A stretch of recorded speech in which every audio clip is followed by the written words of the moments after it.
Now I have here with me Miles Mansell from Xayaveth Muay Thai in Avondale, Arizona. He has an amateur record of 9-3 and one pro fight under his belt. Miles, how's it going? Good morning.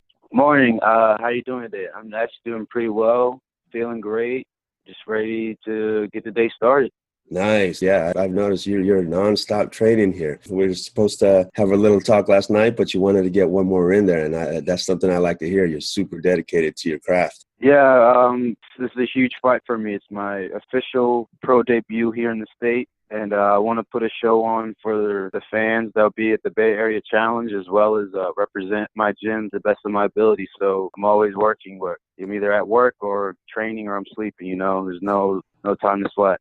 Awesome. I love it. Now, yeah, I noticed you just mentioned your first time here in the States. So leads me to believe that you already fought outside the country. You want to touch up on that a little bit? Yeah, so last year, 2016, September, I actually went to Ubon, Thailand. So it's the country of Thailand, Isan, where I trained under Lamnamun Sorsumali for a whole month and got to learn a lot of things, experience the whole Thai culture and get like the real Thai gym experience. So when I was there, Ajahn Lamnamun asked me if I wanted to fight, and honestly, I wouldn't pass that chance up. So I fought in right on the border of Cambodia, actually. So right between Thailand and Cambodia, I fought a local village champion, and it didn't exactly go there I wanted to, didn't get the win, but I learned that fight taught me a lot about what it takes to be a pro, how I need to improve my craft, how I need to improve my skills. So it was an eye-opening experience, and since I fought that fight in Thailand, it basically forced me to go pro here in America, because I had 2 fights lined up, one for Lion Fight and another for a local promotion here in Arizona. Like I said, since I fought that fight in Thailand, I was forced to go pro. So now I'm ready to get the ball rolling. Yeah, that seems to be the dilemma here, especially in California. The moment you go over to fight in another country, particularly Thailand, we got a lot of sanctioning bodies over here saying, "Oh, you're pro. You have no choice. You can't continue the amateur path." Right. It's weird, because right before I fought that fight in September, I had fought in Las Vegas again for WCF, I believe the promotion was. And, it was only a month difference between me fighting and then me being in Thailand. So that being said, there was really I couldn't learn that much in Thailand in a month to consider me being that much better, Right. So it's definitely as if I felt like the rug was being pulled from under me. Yeah, that's actually. Oh, I'm sorry. Go ahead. Oh no, yeah, I was just saying it's kind of rough that way, but if I had to do it all over again, I would fight in Thailand again, because there's nothing like that. I wouldn't get that fight here in America, not this early at least. Right. Now, I'm going to touch up on 2 things. One, being forced to go pro while you're an amateur over here just for fighting out there. I had a discussion with a gentleman on a sanctioning board that, what constitutes having to go pro, just because you fought in another country. And I thought, or at least this is just my observation, that you can still be an amateur over there, or consider an amateur in a Muay Thai fight, as long as you don't use elbows and knees over there in Thailand, and then still be an amateur and come back. But that's still with the jury here on who's going to determine what constitutes a pro fight out in Thailand, and in order for you to bring it back here. So that's going to be a big one when people decide to take a fight, because I run into that all the time with my own shows. Right. Yeah. I think, honestly, in order to fix that problem, I think that needs to be put out there so that fighters actually know it. Because I had no idea that if I did take that fight, Mm-hmm. that I'll be considered pro, because Thailand doesn't have an amateur circuit, So you want to fight, you're going to fight someone that could have 20 pro fights, 30 pro fights. Like the guy I fought had 50 pro fights. I had no idea. I only had 12 amateur fights at the time, So like I said, I performed well, first round did good. It was an eye-opening experience, because that was the first time ever I fought where I got hit, and I was like, holy shit! If I don't, if I don't stay sharp, this isn't going to end well for me, Yeah. So the eye-opening experience, and I would do it again 100%. But there definitely needs to be some type of dialogue between fighters and commissioners, or whoever has the power to say, hey, you can't fight anymore because you did this or you did that. I might touch up on that on another episode one day. Yeah, that's definitely something that everyone's going to be interested in. The next part to that question was taking your Thailand experience versus your experience here as an amateur. How big of a jump or caliber is that? Honestly, that fight was the first time where I was actually like, I wouldn't say I was scared, but I was really nervous, you know. I knew that I had to be sharp from the jump or I was going to be embarrassed in front of all these Thai and Cambodian people, you know. So the jumping experience was out of this world. Even from the training, you know, I basically did the same thing that we did at the camps, like, you know, the bag work, the running, all that stuff is just the intensity now. So my intensity went up. So like when you're hitting pads with the Thais, they expect you to hit 100% every single time. So that took at least a week and a half for my body to like really get used to performing like this, you know. So and when I came back to the state, I felt like an animal, you know, like a caged animal just ready to unleash on someone, but fights fell through. So well, March 5th, you get your chance. I'm ready. I can't wait.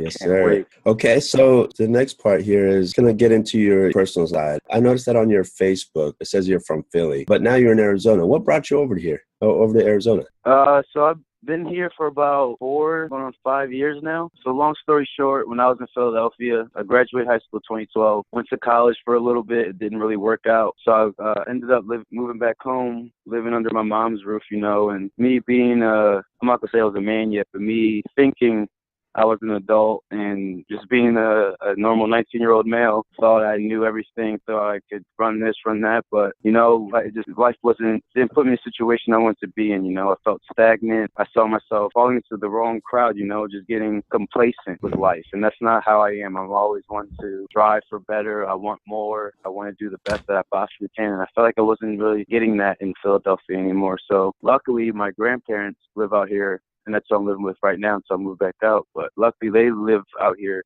and they gave me the opportunity to move out here, you know, kind of get things moving back in the direction I went to, a more positive direction. So moved out here 2014. That's when I met my current crew, Xayaveth. It's been an interesting journey to say the least, but I feel like I'm definitely taking positive strides and becoming closer to the man that I know I can and want to be. And that happened through Muay Thai.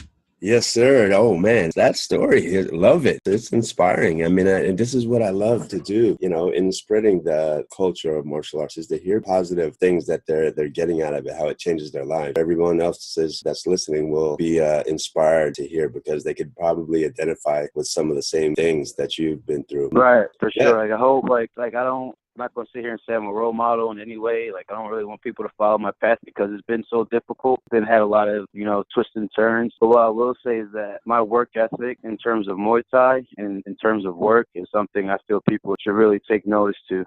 Yeah, you got me juiced, man. So came to Arizona in 2014. Is that when you started Muay Thai? So I'm going to say yes and no to that. One, because that's when I really learned the authentic art of Muay Thai. It's when I met Vin, you know. But prior to that, I knew, like, I went to, like, a local MMA gym in Philadelphia, you know, learned how to kick, punch, and all that good stuff. But the actual sport and art and the culture behind it, I didn't get that part until I moved to Phoenix and learned and started training under Vin. Okay. And so while you were in Philly, did you get to experience any fight? Did you get to get in the ring at some point, or did it all start in Arizona? I did. Actually, my very first amateur fight was in Philadelphia. It was more of a kickboxing match, you know. But, first fight, I actually lost that fight. But that was one of those, like, that was kind of like another moment I had in Thailand where I was like, oh, shit, like, if I don't, you know what I mean? If I don't keep my hands up, I don't stay sharp, I'm gonna get hurt. But after that fight, I'll never forget. I lost the decision and everything, so I went back to the changing room with, like, me and my other coach. And I remember sitting there just out of breath, you know, like you have that sulfur taste in the back of your throat, like can barely catch your breath, barely breathe. And I looked up at him and I was like, hey, man, I love this. I want to do it again. Like, I'm not stopping. This is what I want to do for the foreseeable future, you know. And that's when, that's the first time that bug really bit me. It was like martial arts or Muay Thai, kickboxing is what my calling is. Man, I love it.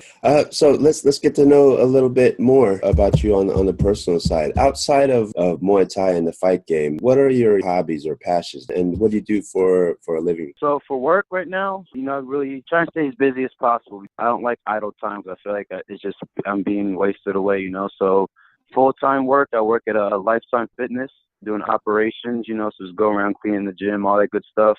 Nice. And that allows me it gives me a free membership, you know, so that's why I can I'm constantly like working, lifting, running, swimming, all that good stuff, staying in shape is through that, through Lifetime. Also through the gym, so I teach at the gym in the mornings, Xayaveth Muay Thai. We have a little small detailing business, so we detail cars, trucks, what have you. I also work security for PIR, which is Phoenix International Raceway. So in terms of work, man, I'm very busy outside of Muay Thai, so always on the run. Yes, you're staying really, really close to the game in basically every aspect. That's good. That's good to see. How about your hobbies? Do you ever have time to follow any other passions? Honestly, since like I've been focusing so much on Muay Thai, like a lot of my hobbies have, kind of dwindled a little bit. But now that I'm going to start getting a little more time to do stuff. Like I was huge into basketball. I played basketball in high school. So I'm trying to slowly get back into that, just hard finding the time. Honestly, man, I just like to sleep. I'm always tired. Yeah, you're super busy. You kind of sound like me, 24/7. Yeah, man. Working. 24/7 moving. So sleep, eat, and train Muay Thai or get ready for fight. That's about my life. Okay. All right. Well, let's get back onto your fight career here. So now that you're a pro, how far do you want to take this? Is this something you're looking to do full time? Yeah. So my goal in terms of fighting in Muay Thai is to go as far as my body and mind will take me. Like I have dreams of being on Glory Kickboxing, Bellator Kickboxing. I have dreams, like my dream is to be the best U.S. ranked fighter, and whatever it takes to do that, like I'm willing to do it. Now I finally feel like, the recent year, 2016, was a rough one in terms of just financial situations, living, fighting, and everything. So now that, I kind of talked to Vin and got my eggs in order and back in the basket, now I feel like I have everything in line where I need it to be, where I can start to make these solid pushes, to, like I said, to be on Glory, to be on Bellator, to be a top-ranked fighter, I have the skill, I have the work ethic, and now it's time for me to put in the work. And March 5th, you guys are in for a show. I promise you that. That is awesome. I'm glad you even said that, Glory and Bellator. I love for everyone shooting for their dream. So, yeah, I mean, the good thing about being a promoter is you're networked with other promoters. I know one of the promoters will be there. The Bellator people will be at the show, so you might. Hope he's looking and watching. He's gonna be in for something. Yes, sir. All right. Is there anything that you want to throw out there? Give a shout out to anybody. Did I butcher that name? Did I say it right? Xayaveth Muay Thai? Yep, you actually got it right. First time I heard someone say it right the first time, so that's what's up. Cool. But so just a few shout outs, I just want to first and foremost thank my crew, Vin Xayaveth, for giving me this very noble art, always being in my corner. Thank my grandparents, because they've allowed me to be able to train like this, and they've helped me out a lot. Anyone, in Arizona looking for a good Muay Thai gym, check out Xayaveth Muay Thai, where at least you'll see Felix Sway off of Van Buren. And check me out, on social media, Miles Mansell on Facebook, at Tyrone94 on Instagram and Twitter. So, funny story real quick. Taking up pretty much time. No. How I actually got that name, Tyrone. I had a couple friends, JP and Craig Sloan, who are from Scotland, came to train with us for a little bit because we had a fight on a local promotion, Siam, here about maybe 2 years ago. For some reason, they just couldn't say the name Miles or couldn't remember my name Miles. So it's funny. It's a white name, I guess. But so they're like, you know what? Your name's Tyrone, but to make it a little less racist, we spell it Thai. So like actual like Muay Thai, so Tyrone. Oh man, that's hilarious. I love that. I love these. I mean, a couple of guys that I interviewed have nicknames, and I always like to know what's behind that. Mine would be like Cheesecake Jeff, the Cheesecake. I got a crazy sweet. Nothing wrong with some cheesecake, man. Yeah. Well, Miles, it was a pleasure having you on the show. Your story is truly inspiring. I love the way you carry yourself. You have a good head on your shoulders, and I love that you're following your passion. I look forward to meeting you in person, and definitely looking forward to seeing your Thailand experience, what you learned out there on the show. Like I said, thank you so much for getting me on the show, Jeff. Thanks for having me on the show to interview me. It was honestly my first interview I had, so I was a little nervous at first, but you're pretty easy to talk to, so it was great. I appreciate it. Thank you. Awesome, and I'm sure this is the first of many more to come. Hopefully, Glory, Bellator, Lion Fight, take notice. You got a good guy in front of you here. So I'll see you on the 4th, actually, at weigh-ins, and looking forward to it. Yes, sir. Thank you so much. You have a good day. All right, Jeff? You too. Have a good one.